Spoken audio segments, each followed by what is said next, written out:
Esta semana, Gabriel Gurméndez lanzó oficialmente su precandidatura a la presidencia de la República dentro del Partido Colorado. Lo hizo con un discurso en el que levantó la bandera del liberalismo, el liberalismo tal cual lo encaraba el expresidente Jorge Valle. Y nosotros venimos, los que estamos aquí todos, a ocupar el espacio de esas ideas en el Uruguay, porque son las ideas que siempre hemos manejado, en las que siempre hemos creído, por las que siempre hemos trabajado, y no son ideas que las manejamos porque estén de moda, son las ideas que sentimos, y no como dogma.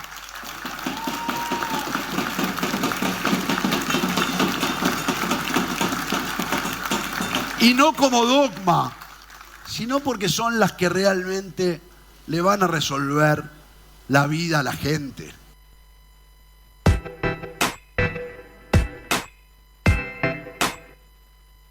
En el acto de lanzamiento que tuvo lugar en Montevideo Music Box, el expresidente de Antel se presentó rodeado de los principales dirigentes que respaldan su postulación.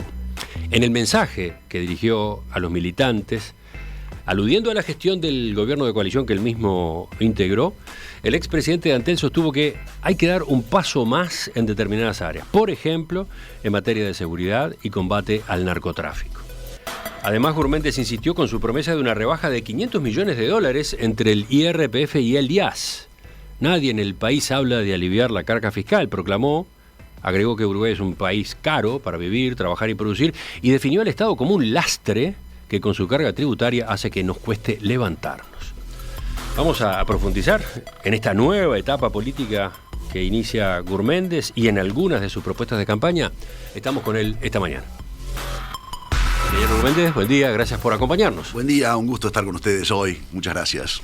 Recordemos, a ver, algún antecedente rápido. En la presidencia de Jorge Valle usted fue presidente de Antel y ministro de Transporte y Obras Públicas, ¿no? Sí, en la presidencia de Jorge Valle, cuando estaba empezando la crisis financiera al principio, había un proceso ahí de político de planteado frente a las reformas que Jorge Valle planteaba por la cuestión de telecomunicaciones. Empezaba la crisis y renunció el presidente de la época, Braco, y ahí antes de la gran tormenta el presidente me convocó para ser presidente de Antel, y fue un momento muy difícil. Ahí me pasé un poco también por otros lugares, porque ahí había que asumir responsabilidades. Me tocó estar presidente en AFE un tiempo en la crisis, presidente de OCE, presidente de ANCAP, y sí terminé el último periodo como ministro de Transporte y Obras Públicas ya al final. Tuvo un shock de gobierno, digamos, una especie de muestrario de cargos. Todos tuvimos un shock en esa época. Después, cuando terminó ese periodo, usted entró en un impasse largo en materia política. 15 años, ¿no? 15 años dedicado a la actividad privada, hasta que en junio de 2020, ahora, el presidente de la calle Pou lo llamó para asumir como presidente de Antel nuevamente. Mi pregunta es, teniendo en cuenta que pasó tanto tiempo afuera de la política, ¿por qué ahora, digamos, dobla la apuesta? No le alcanzó con la presidencia de Antel, sino que se larga como precandidato a la presidencia. Yo siempre estuve comprometido con la cuestión política desde muy joven. En mi adolescencia me hice en el plebiscito del 80, militando ahí al lado del presidente Valle, que estaba proscripto en aquella época y como que alentaba a la muchachada joven a la acción, nos transmitía lo que él no podía hacer. Siempre estuve militando durante mucho tiempo y había estado incluso antes en Antel y en el Partido Colorado.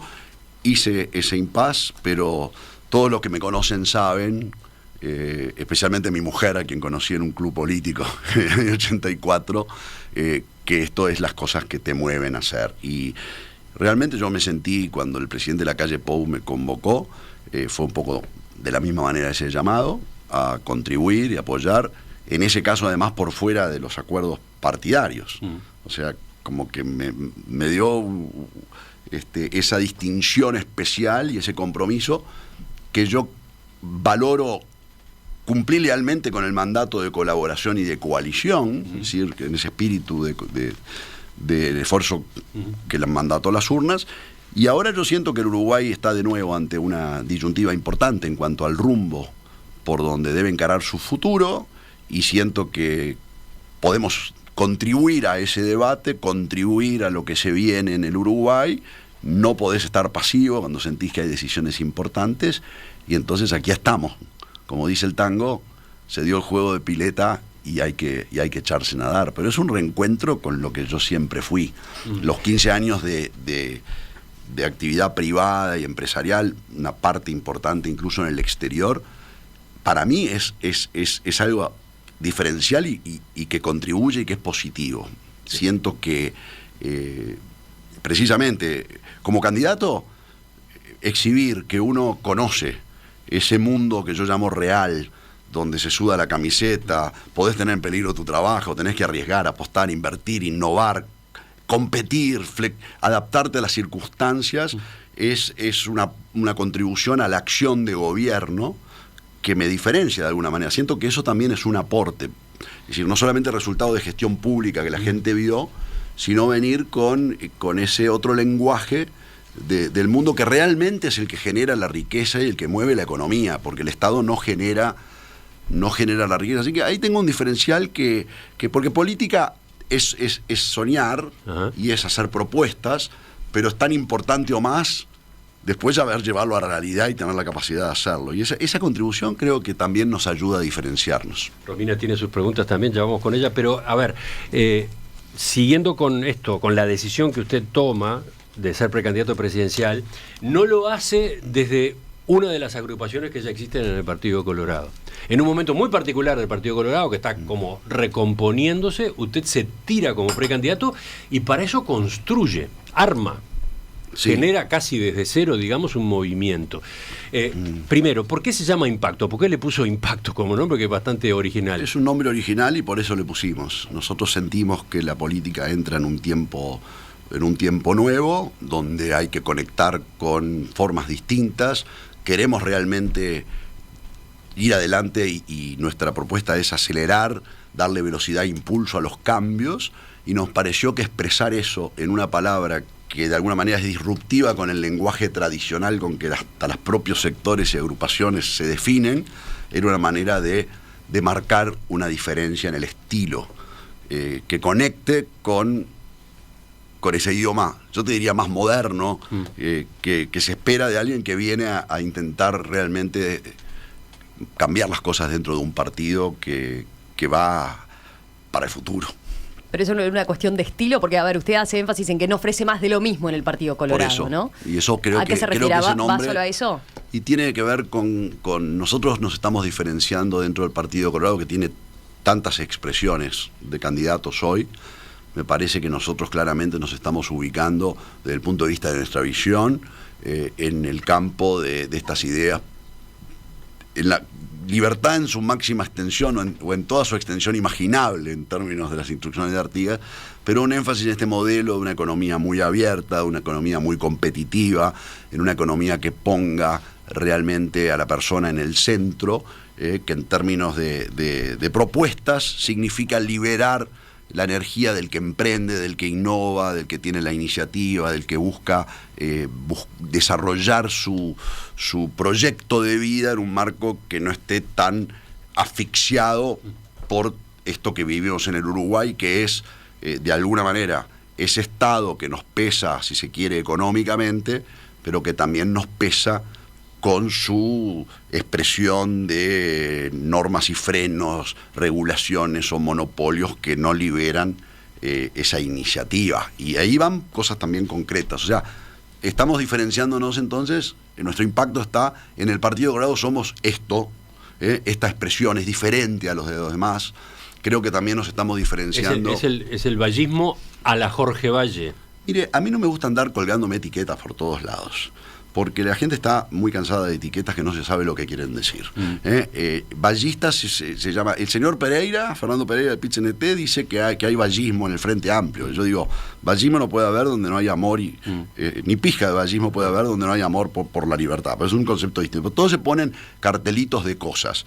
Yo prefiero que lo que somos se note y se vea.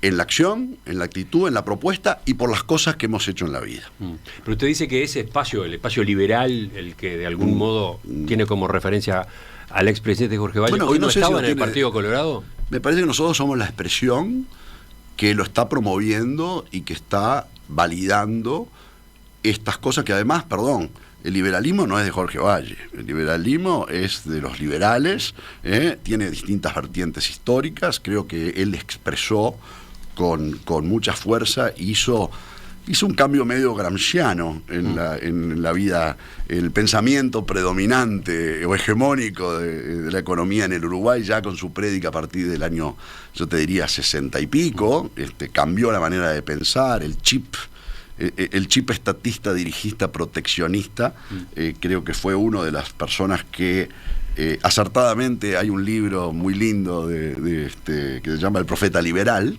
que creo que representa ese tiempo, pero creo, son ideas en las que nosotros creemos, y como se decían esas palabras que recién reproducían, me parece muy importante, son las que nosotros sentimos que al final le van a resolver los problemas por la gente hoy está decidiendo su futuro. Si la gente pide trabajo, la gente pide respuestas a las urgencias y a las prioridades sociales que tienen que ver con recursos, y nosotros entendemos que la respuesta más importante que le tenemos que dar a la sociedad uruguaya en este momento para satisfacer eso, trabajos de calidad, atender los temas de la primera infancia, el tema del cuidado de los adultos mayores, los temas de seguridad, es el despegue económico. O sea, el crecimiento económico realmente nosotros sentimos que es el gran salto en términos de lo que dice Ricardo Pascale, y que además lo dice hasta Munjo en Ceres, o lo dice la gente del Centro de Estudios para el Desarrollo. Es decir, esa visión de que el Uruguay puede potencialmente duplicar su capacidad de crecimiento económico, que puede ponerse en la convergencia, que es la palabra que usa Pascale, hacia esas democracias liberales que, como recorrieron un camino, hoy ofrecen mejor calidad de vida a su gente. El Uruguay estuvo entre esos países hace algunas décadas. Nosotros pensamos que se puede hacer, pero hay que tener la audacia, animarse, porque urge a acelerar la velocidad de las reformas del Estado, de la economía, que permitan realmente que demos ese salto cualitativo de competitividad y productividad, porque se trata de eso, competitividad y productividad, en el campo, en la economía y en la innovación. Bueno, y en la incorporación de tecnología, ¿no? Porque estamos en un... El planteo de Ricardo Pascale, ya que usted lo cita, no es solamente lo de correr a un costado regulaciones o intervenciones del Estado que sean un lastre, ¿no? La economía del conocimiento. También habla de promover un esquema de desarrollo basado en la economía del conocimiento, ¿no? Y además tuvimos una lección bien importante los uruguayos respecto a la importancia de eso, la pandemia. Bueno, ¿no? Ahí está. Y por ejemplo, la ciencia, el realmente encontrar los mecanismos para destinar recursos a las cuestiones que tienen que ver con la investigación y la innovación en el Uruguay, es muy necesario. Lo vimos. Ahí está el Estado, pero ahí tiene que intervenir el Estado. Bueno, yo creo que el Estado debe encontrar los mecanismos para habilitarnos. Y es un viejo debe, ¿no? Ver, el porcentaje del PBI que le dedica a Uruguay a la investigación en ciencia y tecnología es muy bajo, ¿no? Nosotros estamos discutiendo eso con el equipo económico, y acuérdese que nosotros somos parte de la gente que en un gobierno de dificultades económicas, que recién se recordaba, promovió y trajo al Uruguay el Instituto Pasteur. ¿Sí? O sea que valoramos mucho el que se hagan esfuerzos en ese sentido. Yo tengo las orejas bien grandes con el amigo Radi, de las cosas que ha dicho, y es un tema que estamos conversando en nuestro equipo. Tenemos un equipo de investigación y de desarrollo de cómo promover, personas que han estado vinculadas, Oscar Ventura, y vamos a hacer nuestras propuestas en ese camino hoy, y lo dijimos en nuestra proclamación. Una de las cosas que hablamos fue conocimiento, desarrollo humano y ir por el camino de la ciencia. Romina, seguimos. En ese panorama, para seguir definiendo su postura, usted reivindica el vallismo, pero veíamos, habla también del Estado lastre. Entonces, en síntesis, ¿qué rol entiende que tiene que tener el Estado? Es que es muy claro, o sea, el Estado... el Estado o el liberalismo es un liberalismo que el nuestro no reniega del Estado. Yo no reniego del Estado. Nosotros lo que sentimos es que el Estado debemos trabajar para reducirlo donde no hace falta, y debemos hacer que esté donde activo, diligente y fuerte es necesario. Tiene que ver desde su natural uso de los temas de la fuerza, como gendarme y amparo de la vida, pero también para esa visión de igualar para arriba, de lo que es la igualdad de oportunidades, que siento que es esa visión de un país que ponga a los uruguayos, no me importa dónde la lotería de la vida los haya hecho nacer, en qué hogar o de qué familia provienen, o no sé, o con qué desventaja biológica el destino los trajo, poder ponerlos en una línea de partida inicial. Y eso es una visión de no dejar ninguna niña y ningún niño atrás, que creo que es parte de lo que yo siento que son las convicciones como colorado que expresan mi pensar. Ahora, para eso no hay cosa más. Si tú tenés una dilapidación de recursos públicos, si tú estás cargando a la sociedad con una burocracia innecesaria, si los dineros de todos los estás gastando en cosas que no importan, o si lo estás gastando en cosas que tú crees que son políticas públicas, que van a favorecer a esos destinatarios, pero en el camino no hay medida de gestión, no importa nada cuál es el resultado, o se pierde por ineficiencias una cantidad de recursos que se destinan, creo que ahí hay un tema.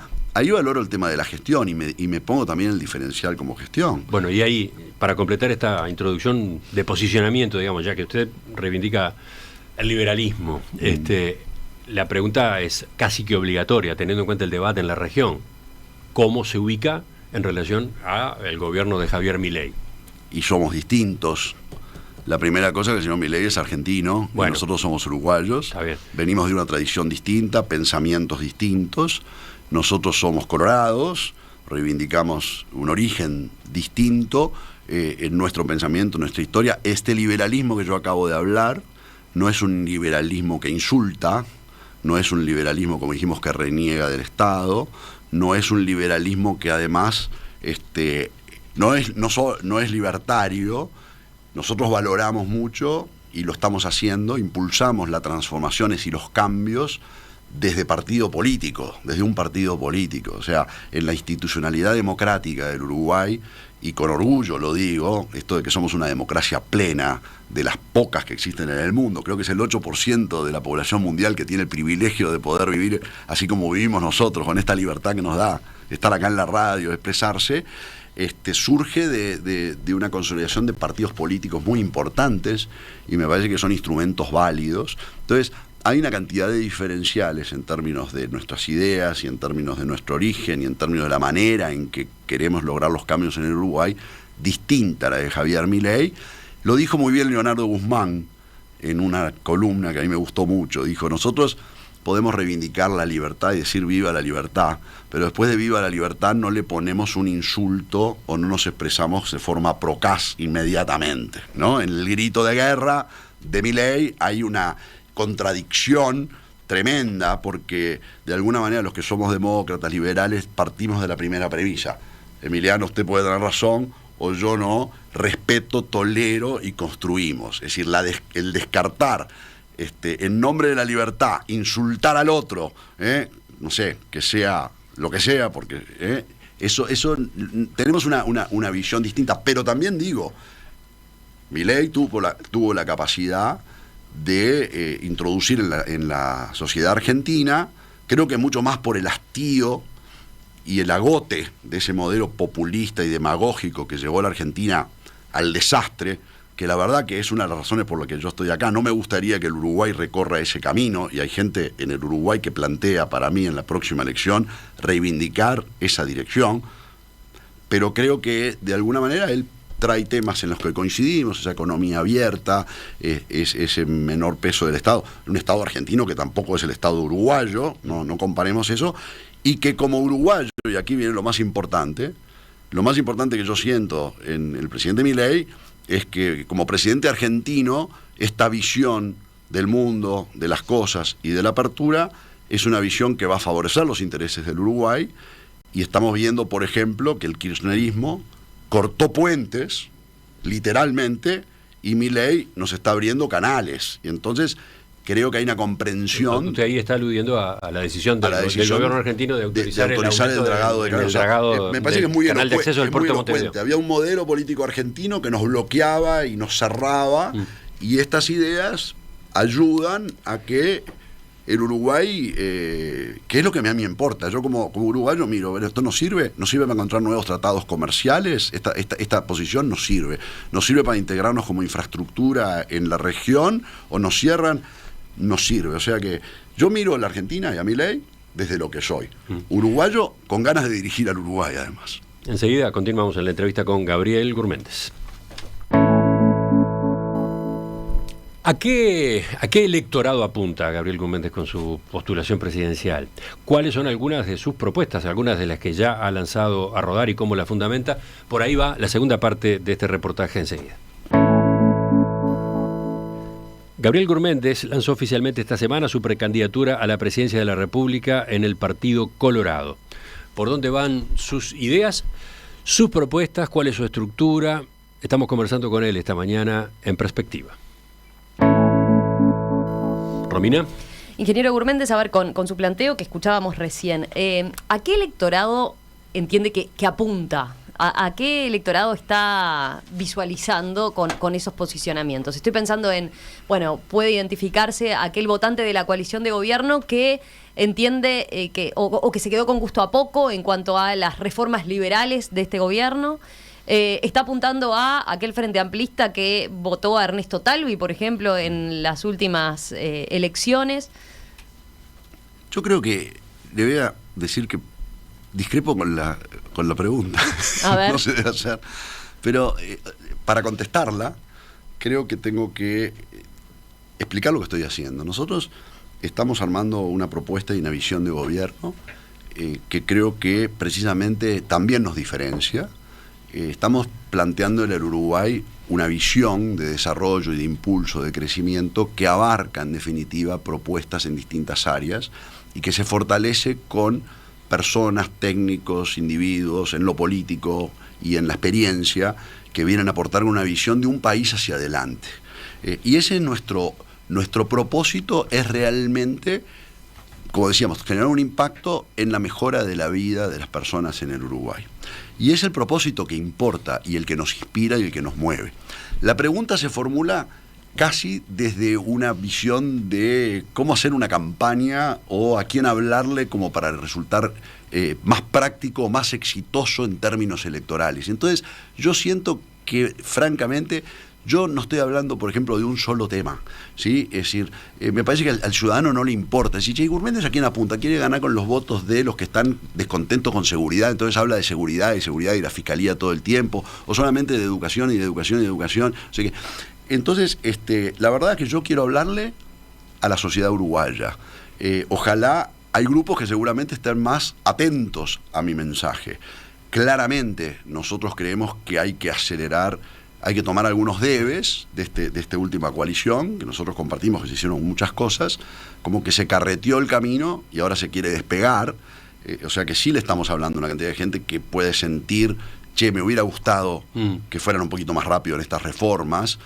A eso sí, creo que le estoy hablando a una cantidad de gente joven que realmente, por vivir en el mundo en que vienen y cómo nacieron, saben que el uruguayo se zambulle con entusiasmo en el tema de lo que viene con inteligencia artificial y tecnología, etcétera, o quedamos a la vera del camino. Bueno, ahí lo interrumpo justamente, porque para completar la pregunta de Romina, o para complementar la pregunta de Romina, ¿por qué puede ser interesante saber a qué público se dirige?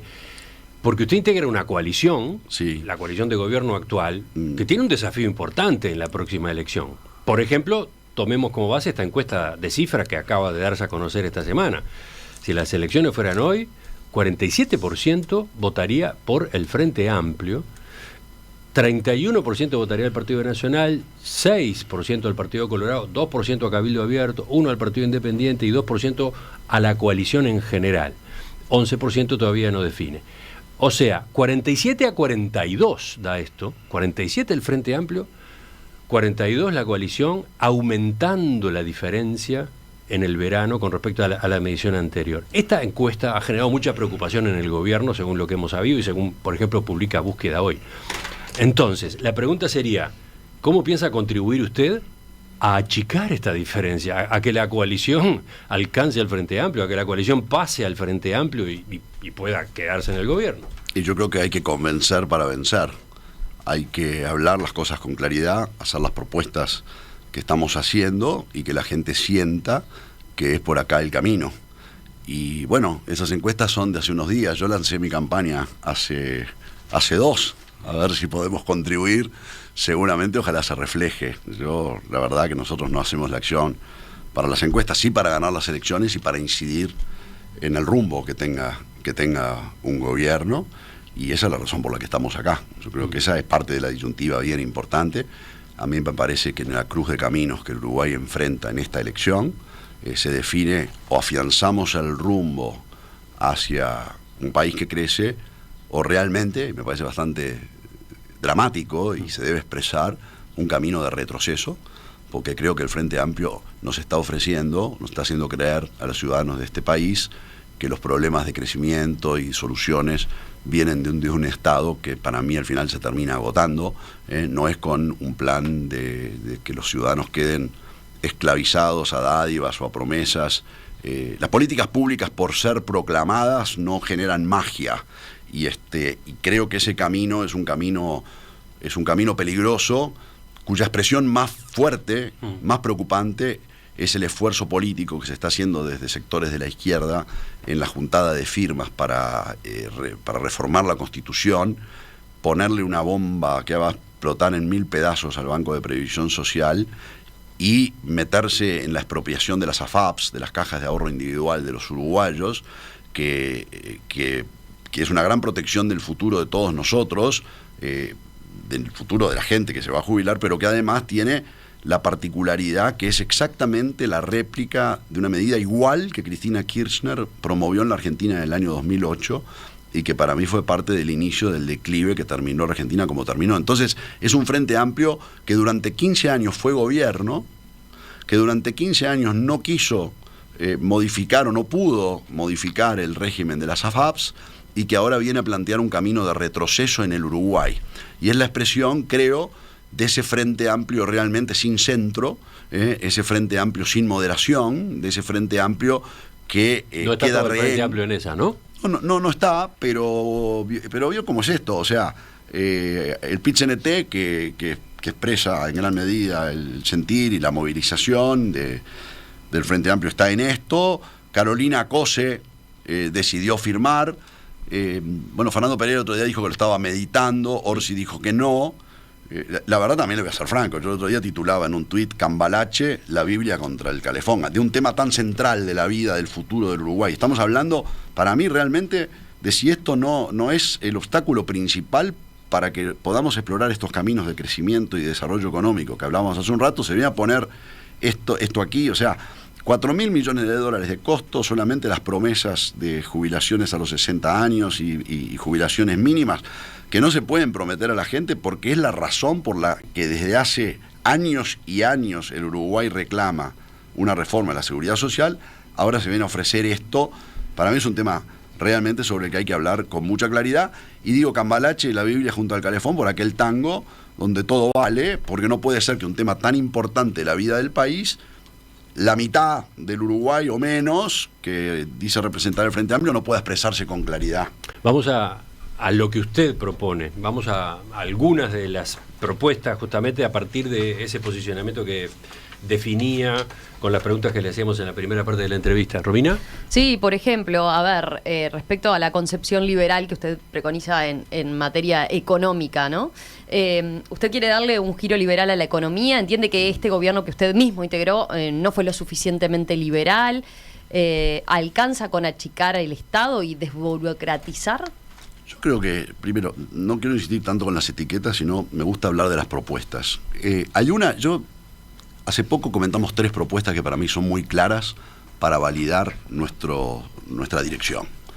Una tiene que ver con la reducción tributaria, ¿sí? Nosotros sentados adelante de una mesa donde estaba Julio de Brum, que todos lo conocemos, economista reconocido, presidente del Banco Central, nos sacó de la crisis desde ese lugar, estuvo en el sector privado, con Edgardo Toto Favaro, fundador de Ceres,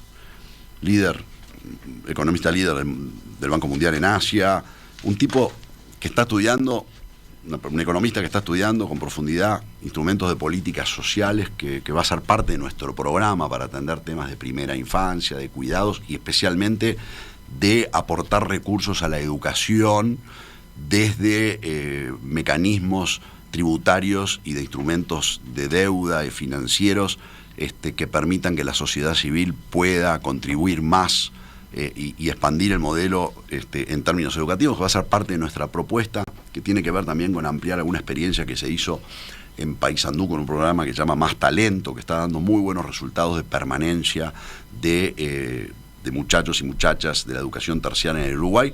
Es decir, con Isaac Alfi, que ustedes saben que no creo que sea una persona que se caracterice por regalar nada, con Graciela Pérez Montero, Álvaro Rosa, es decir, con un equipo económico de primera en el Uruguay, nosotros planteamos y creemos y tenemos instrumentos para comprometernos a que en el manejo de los dineros públicos y los ahorros que se puedan lograr en la gestión de reforma del Estado podamos devolverle al bolsillo de los uruguayos $500 millones anuales, es una cifra que la estudiamos, en reducción del IAS y del IRPF con estos instrumentos. Y creo que esto... Ahí está, la pregunta... el cómo es muy importante. La pregunta a continuación es cómo, ¿no? ¿Cómo financia una rebaja tributaria de ese porte? Nosotros estamos observando y viendo que con las medidas también de desregulación y de competitividad que se pueden introducir, se va a generar un nivel de crecimiento de la economía en los próximos 5 años, pues estamos hablando por los 5 años, que permite modelar estas propuestas.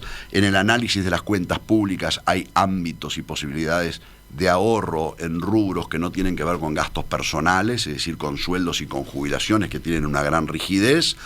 Hay algunas propuestas de lograr una eficiencia estatal con la incorporación de ciertas tecnologías e innovaciones y resoluciones vinculadas a la estructura del Estado, y también hay unas propuestas vinculadas a una operación financiera vinculada a cambiar instrumentos como las letras de regulación monetaria y el perfil de la deuda que permitan aliviar el servicio de deuda pública. Todos estos paquetes son los que están detrás. O sea, cuando lo hacemos con la confianza de la visión de esta gente. Nosotros creemos que es posible, pero además le voy a hacer algo que para mí es posible. ¿En qué tiempo?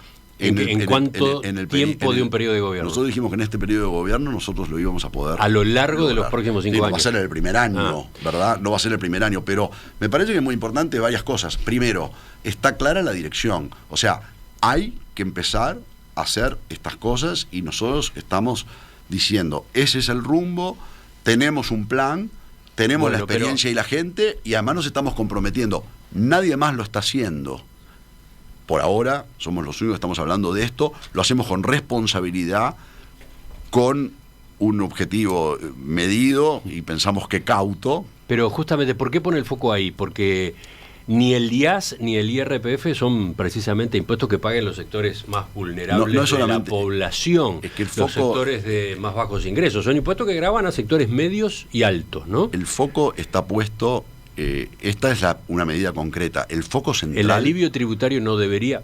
¿Se puede pensar en eso? ¿No debería focalizarse en sectores más pobres? El alivio tributario tiene que ver también con el fondo del asunto. Porque acá lo que buscamos nosotros es efectivamente lograr, que es tan importante, que en la medida en que este Estado alivie la carga sobre la gente, vamos a poder promover la política social por excelencia, la más importante de todas, como decía Alejandro Achugarri siempre, que es la generación de empleo y de trabajo, ¿sí? Es decir, esta es una expresión muy fuerte de la intención de reforma de un Estado y transferir... A ver, estos son los impuestos más recientes y muy injustos y que también generan un alivio a las familias. Mire que el IAS no es que... El IAS afecta a familias que están en los percentiles más pobres. Parte de la pobreza infantil que se mide tiene que ver con hogares en los que por la integración del hogar, los ingresos repartidos entre el número de integrantes de su núcleo familiar determina quizá que esa gente esté cayendo debajo de la línea de pobreza y esa familia muchas veces está sostenida como ingreso principal por un abuelo o una abuela sujeto del IAS, o sea que sí tiene un impacto. Y el impuesto al trabajo, que es el IRPF, es un impuesto precisamente que está yendo viene en contra de esa gana de superación que mucha gente siente. A ver, Emiliano, en la época nuestra, nosotros no existía el IRPF, en nuestra época. En la nuestra. Hace unos años. Nosotros no hubiéramos salido adelante lo que pudimos hacer de repente en la vida si nos hubieran puesto esto, y usted y yo capaz que estaríamos, como tengo 2 hijos yo, buscando nuestros destinos en otro país, porque es un gran obstáculo para eso que es el motor principal que mueve la economía y la gente, las ganas de salir adelante, que me parece que, decía de vuelta, es un tema central. Este tema de las jubilaciones que hablábamos hace un rato, mucha gente dice, la carga de esta cosa brutal que se está proponiendo por parte de los que juntan firmas, lo van a pagar las nuevas generaciones. Y yo digo, mira, no te preocupes mucho por las nuevas generaciones, en 5 minutos, si la carga es muy fuerte, no están acá. Entonces, el núcleo central es sí aliviar la carga, pero es la expresión de lo que buscamos. Igual que con la desregulación de la economía. Ahora vamos a eso. ¿Sí? Pero porque ahí entramos en la discusión del impacto que genera esa reducción en la carga impositiva, ¿no? Porque, a ver, hay quien puede decir, otra alternativa es destinar esos recursos a políticas dirigidas directamente a la niñez, ¿no?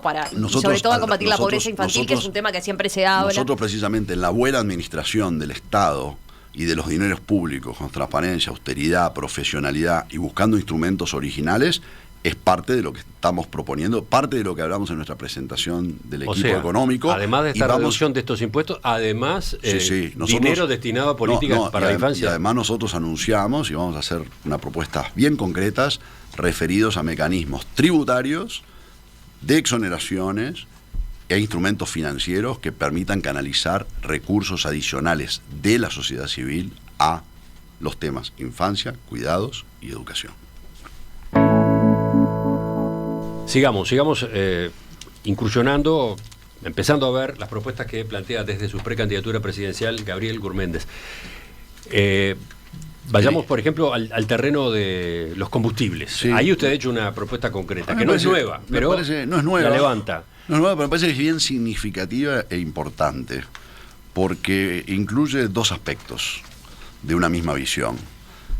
Que el Uruguay es un país caro para vivir, es un país caro para trabajar y es un país caro para producir.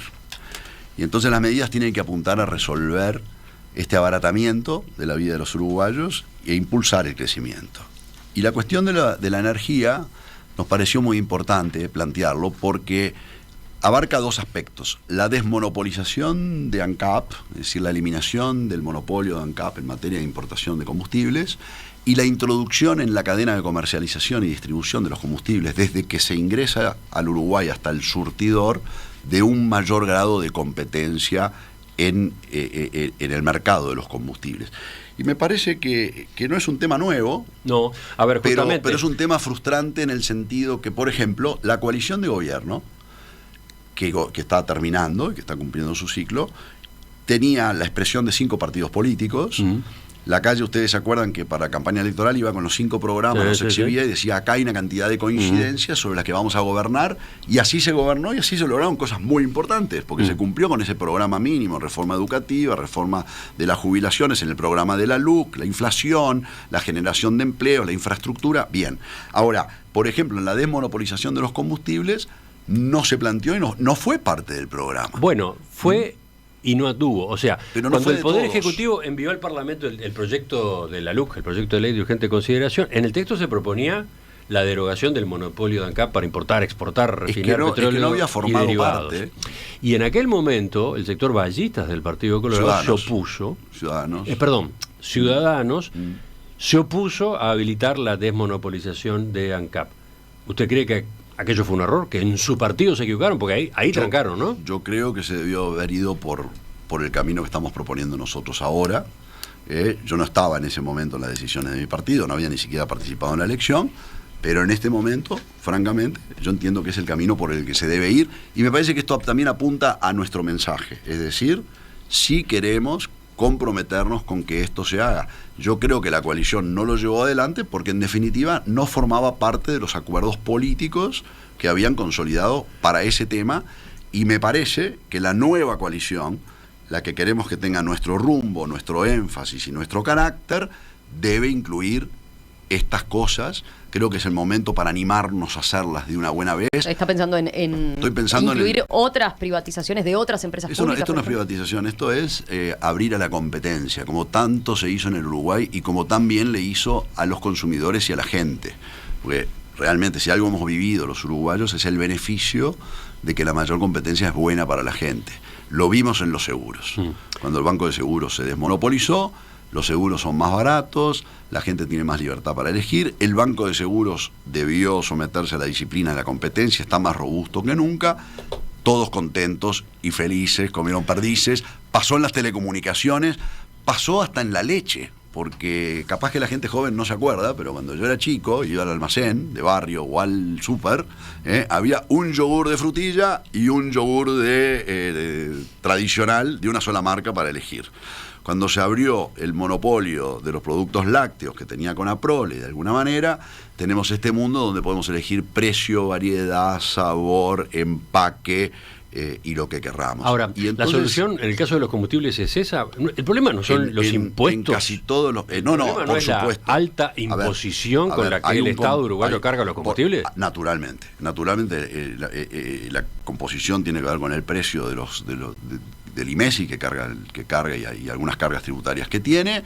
Eso se resuelve en la medida en que sí avancemos en la cuestión del gasto público. ¿Quién sabe cuándo? O sea, lo único que podés hacer es reducir el gasto público y ver de qué otra manera haces un cambio en materia tributaria. Pero la parte que tiene que ver con la eficiencia de la producción, la distribución y de la comercialización es la que, si logramos introducir mayor competencia, podrá reducirse en una parte del precio, será mayor o menor, pero cuando el señor que está plantando el arroz y tiene que echar gasoil en la cosechadora o en el tractor, o el uruguayo que llena su moto con el surtidor de combustible, tenga la tranquilidad de que el precio que está pagando surge de una competencia donde hay gente pujando por ese mercado, por dar un mejor servicio. Creo que eso se va a reflejar.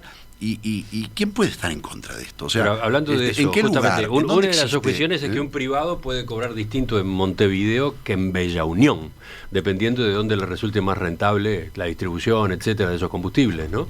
Y bueno, lo que pasa es que, de alguna manera, eso va a reflejar la estructura de los mejores costos. Y si resulta que baja para todos, si baja para el de Bella Unión y baja para el de Montevideo, que es lo que todos queremos.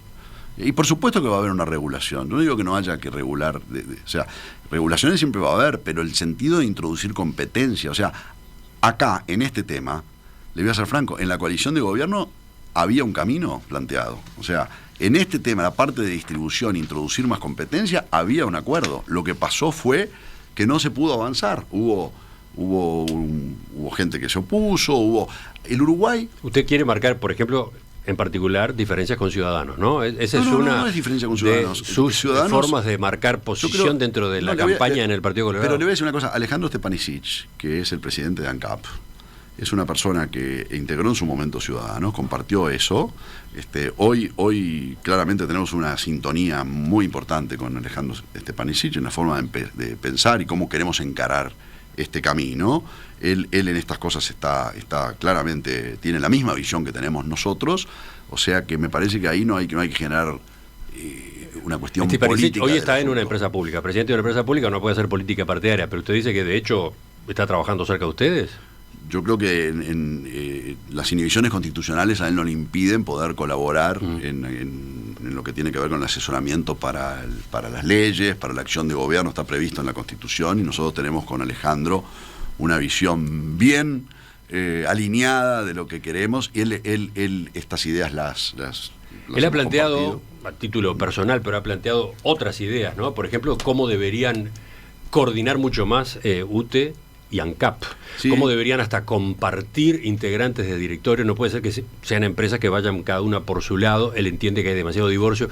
Mire, ¿una idea como esa usted la comparte? Yo creo que cada idea debe ser estudiada y creo que le asiste de gran razón a Alejandro en cuanto a lo que es estructuras que son pueden ser eficientes en la medida en que se puedan juntar. Él tiene una visión de que el mundo de las empresas energéticas converge en gran medida hacia estas cosas.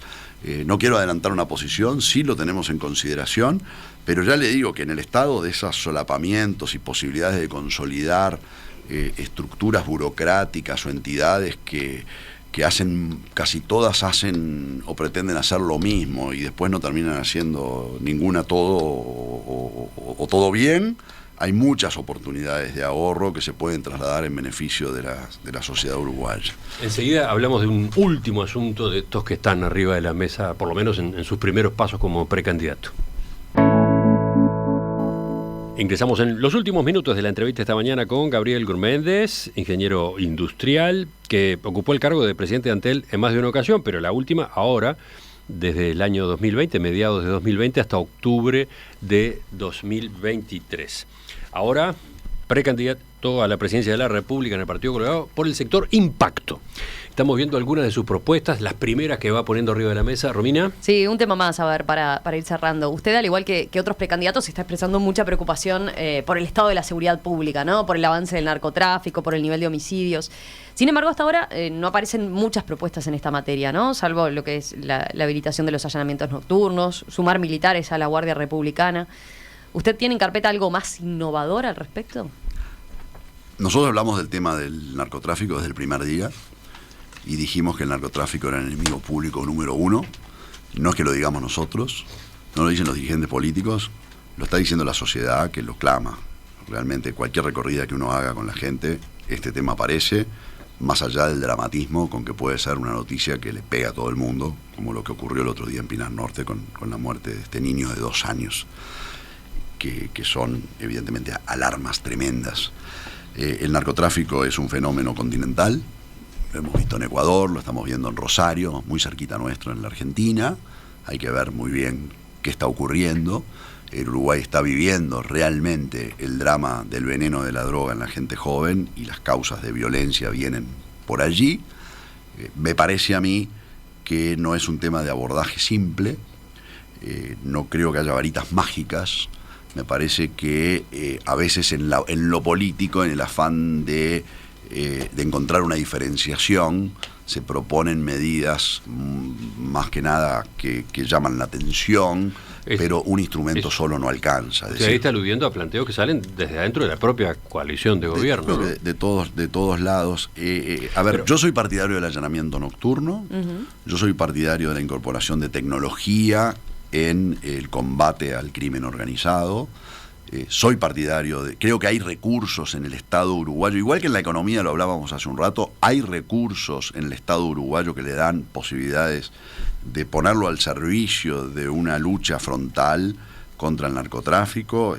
No sé, en materia de inteligencia, que es una cuestión central, el Uruguay tiene recursos dispersos por el Ministerio de Defensa, el Ministerio del Interior, Presidencia de la República. Creo que se puede hacer mucho en esa coordinación que se plantea. Creo que hay que incorporar la tecnología de los escáneres, creo que hay que incorporar el control del espacio aéreo del norte del Uruguay, que son temas importantes.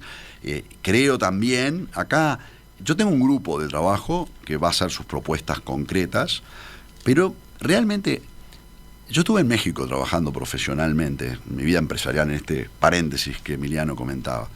Yo vi al gobierno de Calderón, gobierno podría ser de centro derecha, del PAN, declararle la guerra frontal al narcotráfico y sacar el ejército a la calle sin haber ganado esa batalla, con decenas de miles de desaparecidos. Vi al gobierno del PRI, que no sabría cómo calificarlo ideológicamente, pero estuvo allí, no ganó la batalla contra el narcotráfico, y vi al gobierno de López Obrador, hoy, de izquierda, populista, no está ganando la batalla contra el narcotráfico.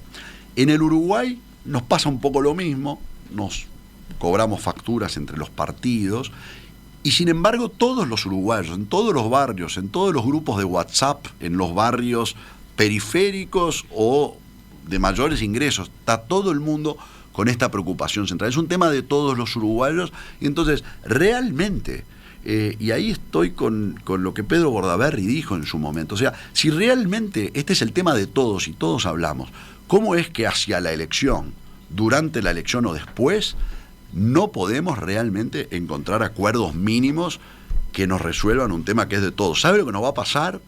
Nos va a pasar que, no sé en el grado de la Argentina, pero va a haber un momento que la sociedad va a decir, con hastío, el sistema político todos hablan y no se logra hacer nada, porque no lo uso ni uno ni los otros. Entonces la búsqueda de acuerdos políticos realmente la pongo como una prioridad más allá de las ideas que yo pueda tener o presentar. Y vamos a presentar, tengo a Jorge Barrera, que es un penalista, un profesional prestigioso, con un grupo de oficiales de policía, criminólogos que nos están asistiendo, y vamos a hacer nuestras propuestas.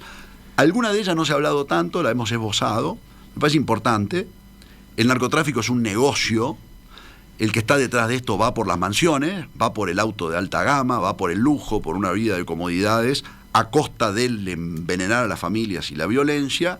Y cuando uno ve, por ejemplo, en el Uruguay, las causas judiciales y las mide, hay una cantidad de procesamientos, formalizaciones y de acciones judiciales y policiales vinculadas al decomiso de droga, al cierre de bocas, a encarcelar a los perros, como le llaman, en la jerga, que venden la droga en estos puntos.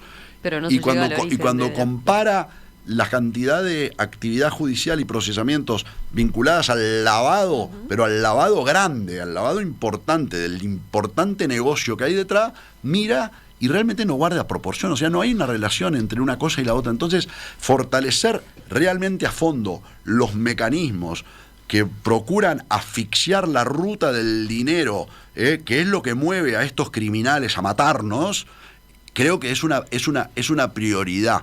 Por ejemplo, ¿no habría que corregir lo que se introdujo en la ley? La flexibilización para la posibilidad de realizar operaciones en efectivo. Emiliano, eso vino por el lado de una cantidad de gente que estaba sintiendo que las medidas que se proponían nos hacían la vida difícil, a usted, a mí, a ella, a un comerciante, a gente que tenía actividades y de negocios. Entonces, me parece que la batería tiene que estar apuntada, el cañón tiene que estar apuntado al pecho de la cuestión central que se pretende resolver, que es porque pero no es una forma de controlar el lavado de activos, poner lo más restrictiva posible la normativa a propósito de operaciones que tienen que pasar por la formalidad de la bancarización, etcétera. Pero claro, pero apuntando a las cosas, a la cuestión central grande, importante, donde no se ven los resultados hoy, y no viene por ahí. No viene por ahí, esa flexibilización tiene que ver con el clamor de cámaras comerciales, gente del interior. A ver, pero ¿en qué mundo vivimos? Usted sabe lo que es para un almacenero o un comerciante del interior del Uruguay donde no hay un cajero automático. No, eso está claro, pero estamos hablando del otro extremo. Pero a mí me importa que vayamos realmente con potencia en la cuestión importante por donde va la ruta fuerte de una organización criminal importante o de varias organizaciones criminales que canalizan recursos donde yo hoy no estoy viendo los resultados. Entonces, si vamos a hacerlo para enfrentar eso, y por ahí vamos a plantear algunas cosas. No sé si serán originales y ojalá encontremos esas posibilidades de acuerdo. Vergara lo expresó, Javier García lo expresó, yo lo expreso, ojalá lo logremos.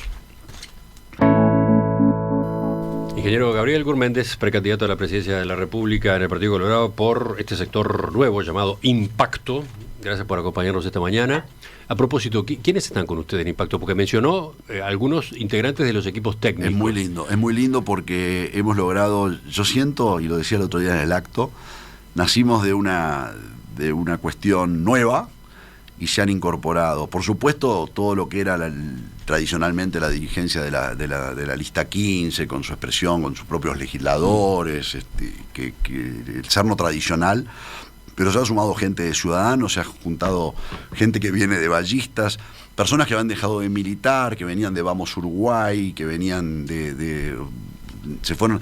Hemos logrado reconstituir y nuclear lo que yo siento que es un poco el alma de la reconstrucción y renovación del Partido Colorado, casi como expresión de partido mismo y no tanto como sector.